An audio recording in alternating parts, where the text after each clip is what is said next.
Welcome to U2NIVERSITY. This is RJ Walker here. Tell you a little bit about myself. U2 Athletics is the big brand about everything. We are all sports, but we started with just basketball here. And then we're going to get into everything here on the podcast, football, basketball, anything, any athletes that I bring in. That's what we'll be going into.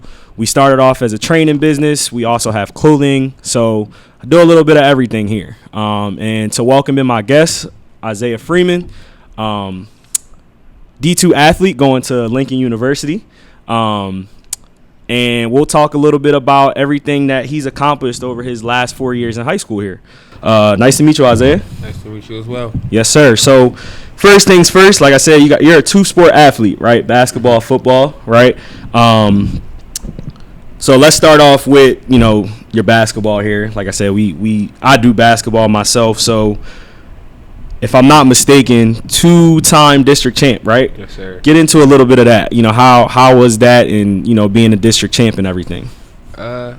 District champ, it was crazy. I think this year the game was crazy. Like, it's probably like one of my most favorite games I ever played in. Okay. It came down to overtime. I think overtime to the wire. Kyrie Womack saved the day. So okay. But two district champs. I have a good resume with basketball and football. Like one that a lot of can compare to, and those are things that no one can take away from me. Right. So I'm definitely satisfied with it, and two district chips it was fun to be a part of those teams. Okay. All right. And, we was talking a little bit of, before the podcast, you started off at Strathaven. Mm-hmm. You went back to Chester. That's the home city, right, Chester?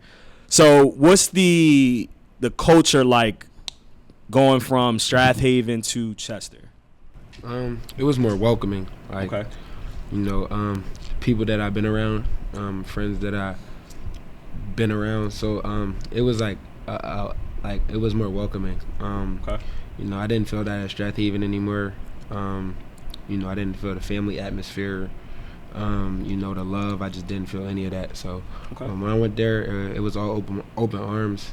And then I feel as though I demanded respect from my teammates, and they gave it to me, and I gave them the respect and the love. So from there on out, we just grew as teams, like both teams.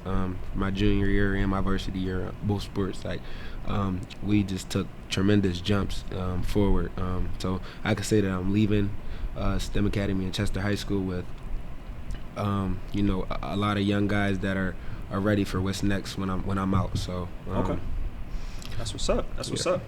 So, back-to-back, champs, like I said, you guys were ranked number 6 in District 5A, which is a great ranking for, a big district, and then ranked number 27 in the state of PA. That's a great accomplishment, and for you to be a part of that is like even better. And again, being a two-sport athlete, having that to be in basketball and in football, like that's like you said, a resume that none can really compare to. So the second round of districts, you guys played against Archbishop Ryan. 9 points, 2 assists, 7 steals, 11 rebounds. I saw a comment on your Instagram. It was like the Draymond of the team. That's what they call you. So get into a little bit of that, like 11 rebounds and 9 points. I played my role. Like, I always played my role. I've never been a scorer. Like, I was never a 20 guy, 30 guy, and never was that. Right. But I could go give you a game where I can get 15. Right. I had a couple of 20-point games. So, but that's not really what I do. I facilitate the basketball. I find everybody. I'm the head coach on the floor, and that's for every sport that I ever played. Like, I was just the leader of the team. So, like, I just play my role really. Hit the boards, assist the ball, get steals, play defense. Like, that's just what I did. I was never really a scorer. Okay. And I mean, again, like 7 steals in a high school game, like not a lot of guys can do that. So, like, definitely, like I said, like comparing you to that Draymond Green is, and we just saw that in the championship with the Warriors winning. That's a good feeling to have. Like, just playing that role, like you said, doing what you're supposed to do, and not a lot of guys do that. Like, everybody has that ego. They can't get into what they're supposed to do. And you being that leader on the floor for your team, not caring about who scores, doing those little things is like, that means a lot to guys and also to your coaches. So to piggyback off of that, you know, you guys get to the semis. You guys don't have Coach Taylor, right? Yeah. So what was that like? Like not having your head coach there, having to have your assistant coach, you know, put you guys through the rings. So before, like, we were told that he was gonna make it to the game. He had some health issues going on, and you know, he was supposed to meet us at the game, but unfortunately that didn't work out. So, you know, they told us, like, before the game, like, he wasn't coming. So we got on the phone with him, and we talked, and he told us, you know, to just go out there and play as if he was there. And so, unfortunately, we lost that game. I wish we could have won that for him. But, you know, it was definitely crazy. It was like, oh, snap, like, coach isn't here. You know, and it was like, how do we calm down or press the reset button, you know, before panicking out. Right. You know, so we tried to keep calm while the fire was going, and I think we just we let the fire get out of control. But I think that you know, not having him there definitely played a role in, you know, our loss. Okay. So who was you guys' assistant coach this past year? We had a couple, but the coach that coached that game was Coach Darrell Moore. Okay. Yeah. Okay. So I saw also that Shep Gardner was a part of you guys' coaching staff. If you know a little bit about Shep, that's a high school great, like, especially in this area. Like, so get into a little bit about being coached by Shep. So being coached by Shep, man, he's a great guy. First of all, like, I've known Shep forever. You know, our families are close. You know, I was at his high school graduation party, so like, you know, that's my guy. On the basketball aspect, Shep is an outstanding coach. You know, he sees things that I don't see, and it's hard to get coached, like, because I was coached by my dad and my brother who were basketball brains, like, so it was hard for me to ever really mess up on the court unless it was like I made the wrong play, like I should have laid the ball up or something because I was just unselfish. But like, it was hard, and he was seeing things that I didn't see, or you know, so being coached by Shep was a great experience for me and also the younger guys, because the whole teams are sophomores, like, they're all coming back and going into their junior year. So you know, and then we had Conrad Chambers as well, who was you know, a state champion, and he brought the energy and the fire, and he's seen the same things but on the offensive tip. So, you know, Shep seen the offensive things, but he was our defensive, you know, our defensive brain. So he's seen everything on the defensive aspect that we needed, and then as well as, you know, helping you know, turning young guys into, you know, real basketball players. So having those two on the bench this year played a big role in why we went to the, you know, the district championship and won, and then we went to the state Final Four game. So like, their roles played a key part in, you know, what we did. Yeah. I mean, those, again, like, didn't even know that Conrad was a part. Like, when I was in, I think I might have been in middle school or high school, I remember talking about those guys, like Shep, Conrad, talking about those Chester High greats. So like, you got guys like that as a part of your coaching staff and teaching you guys the right way to come up, like, and doing the right things on the court. Like, that's amazing. That's really amazing. So, and the last thing, you know, I don't want to get too much into basketball. I want to get into your football resume. You know, like we talked about a little bit about you playing your role. You know, Max Preps had you averaging 4 points a game, 6 rebounds. Like, that's just a great stat. You know, 2 great stats for, like, you called yourself an unselfish player, doing your role. And I even saw a couple. They didn't put your steal averages on there, but I'm guessing it had to be at least 2 or 3. Just get into a little bit more about being that leader on the floor that doesn't have to score the basketball.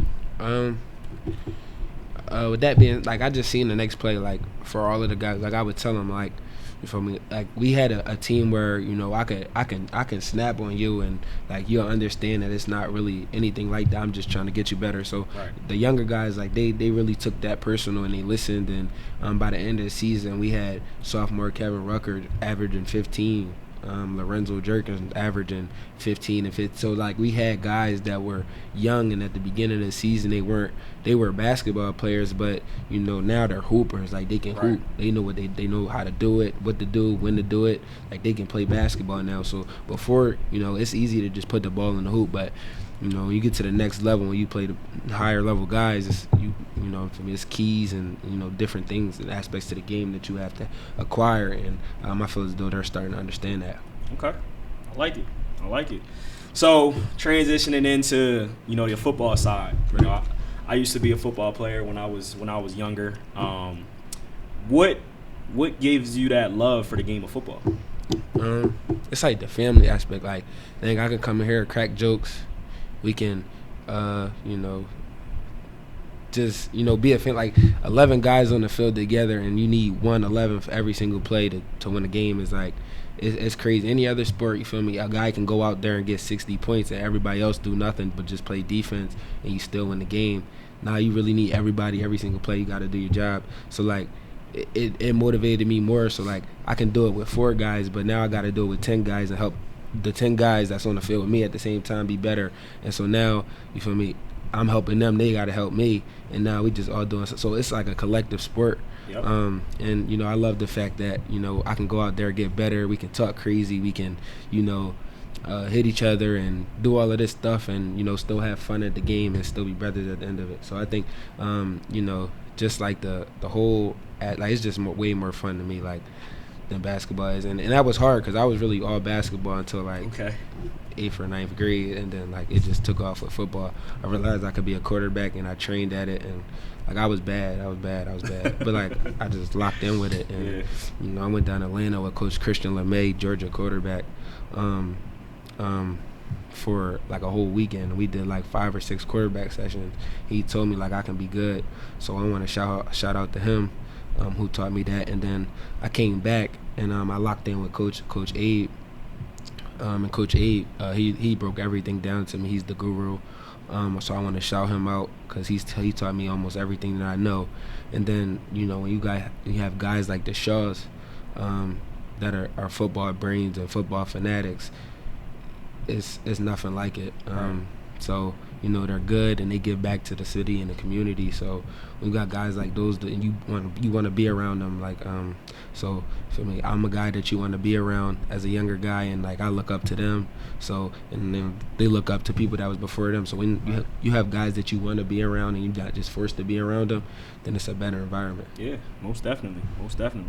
So, like you said, like you fell in love with being a quarterback, and that translates from your basketball game, wanting to dish it out to people, you know, give the right assist to that person. So looking at your stats from this year, now correct me if I'm wrong, again, this is from, you know, our beautiful internet that we have.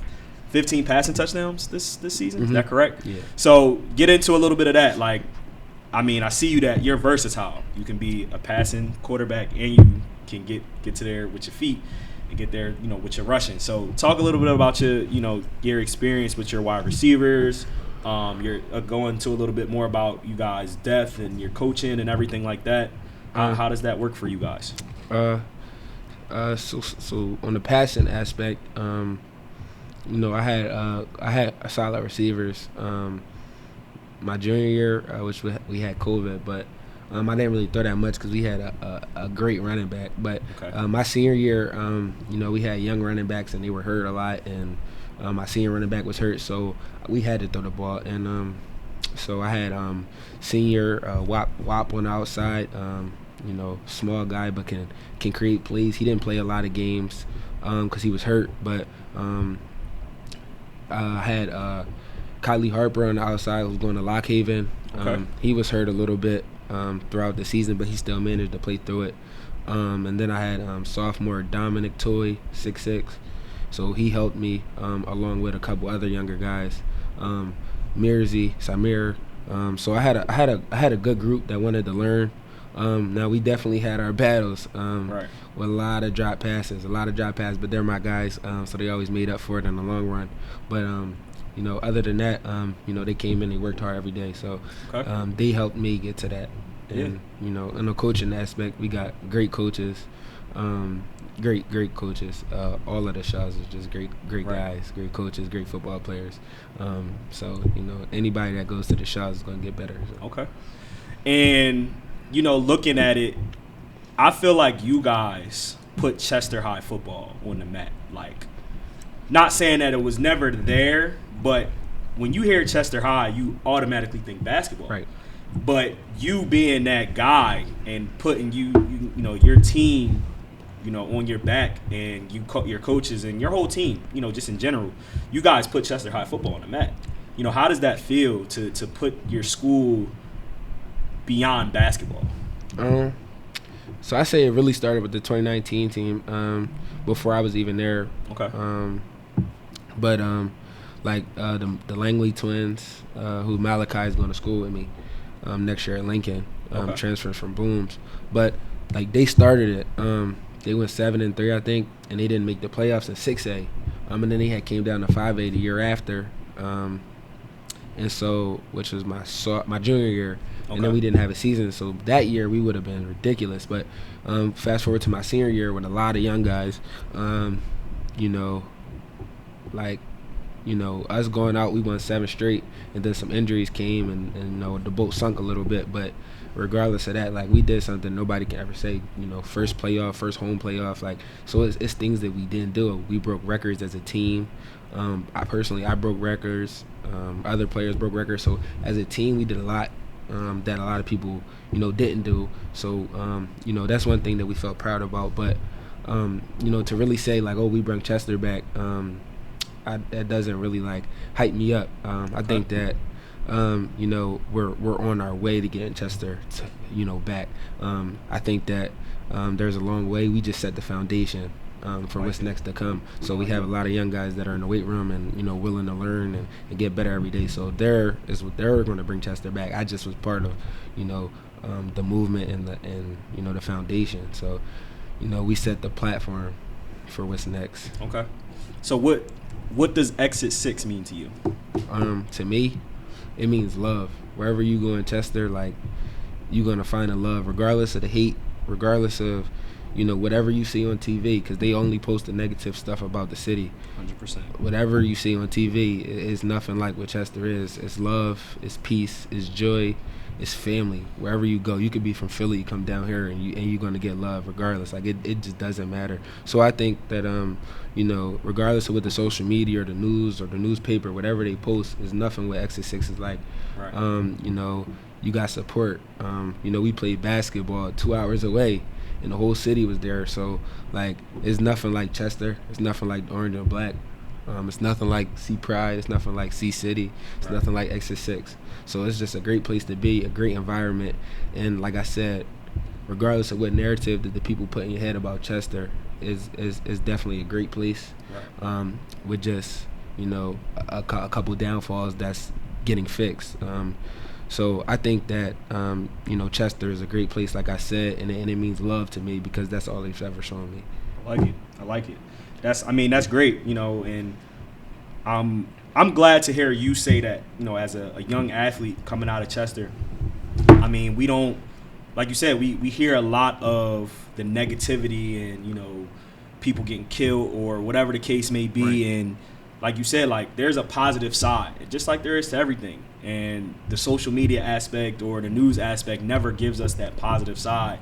They always show about with the negative, especially with our people. You know what I mean? Like, so as a young athlete, like, I want you to continue carrying that on to wherever you go. So, you know, next thing here, like, I want to piggyback off of what you was talking about with you guys starting off 7-0. Like, how did that? What was that feeling going up 7-0, and then I think it was you guys' last 4 games or so. Yeah, kind of had that sink in the boat. So get into that a little bit. So starting off 7-0, we just were one game at a time. I think our first 3 games was Philly, so we called that the Philly tour. You know, so we won those 3.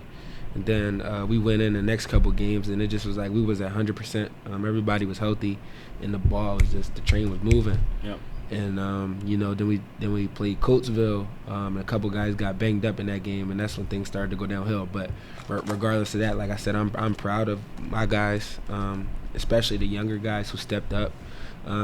We had a freshman running back, freshman receiver, and we had young guys in the game. So, and they stepped up and played a huge role in our season. So, and like I said, we got, you know, young coaches who have children who, I will never speak on what they do, but, you know, the money that they bring out for the kids and the time out of their day and all the sacrifices they make for all of us, all of the kids that not only play football for Chester, but the ones that leave the city and go elsewhere. They're always there. Like, these are bonds that I've created that last a long time, a lifetime to be exact. And like I said, like, kids go to the Catholic League, kids go to Delaware, kids go to Philly.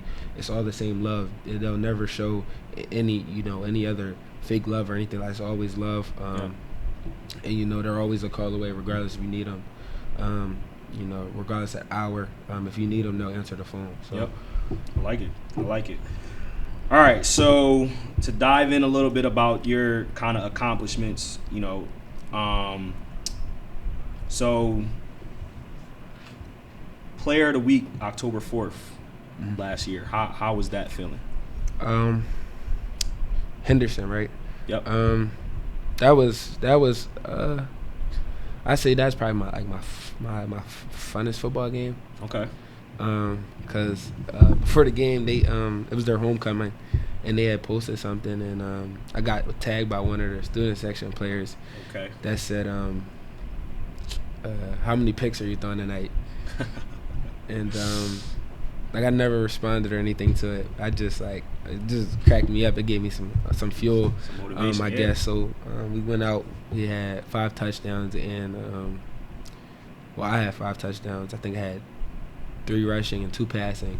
And then as a team, we just dominated all night. And then, of course, we had a couple of mishaps, fumbles and stuff that helped them get back into the game. But, we won, so that's all that matters. But that was probably my funnest game of the year. I like that. Now, I didn't play football in high school, but you guys have a spring season and a fall season?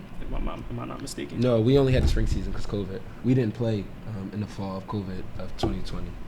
What about last year? You guys? Yeah. 2021 we played. 2021, you did fall and. Yeah, we did fall and spring. Okay, you guys were the spring champs last year, right? Yeah. Talk a little bit about that, being the spring champs. Like, what does that mean? That was probably the greatest game that I've ever played in. Okay. Not saying that I had the best game ever, because I didn't, but I had a good game. But leading up to that, we faced a lot of trials and tribulations with losing 2 key players, or would have been a key player in Nikes Davis and key player in Edward Herman. Okay. Leading up to that through the pandemic. And being told yes we were having a season, then no we weren't having a season, then yes we were having a season, then no we're not having a season, and then to go up the road and see like Sun Valley playing and Strathaven playing and teams like that playing around you, and then us not playing, sitting at home. So then when we were told that we were going to have a spring season, it's like the guys just never lost the fire, never lost the, and that's where we came up with the for the guys. Like, everything we do is for the guys. You'll see it in every caption that I post. Every picture that I post, I'll tag them and I'll let them know like this is for y'all. Yep. And the whole team does it. Like, those are guys that were truly athletes that had bright futures. Kids that respectful, loving kids that just wanted to play sports. So we'll forever do it for them. And I think that like I said, like, everything we do is for them. So leading up to that game, we couldn't lose that game. 1, 2, we weren't losing the game because it was in Chester. And 3, like I said, we were just motivated. Like, we felt as though like it would be disrespectful if y'all came in here and won after we just said everything is for the guys. So like I said, it was more so like a motivational and like we were doing it for y'all kind of thing. Yeah. Okay. So you were ranked number 3 in District 5A total yards. And again, correct me if I'm wrong. And then ranked number 6 in District 5A for passing yards. So,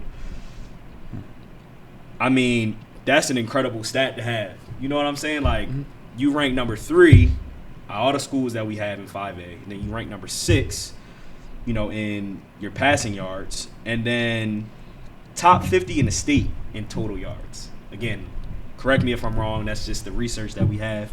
But, like, doing that as a, the quarterback that you are, like, just dive into a little bit of that. Like, what does that mean to you?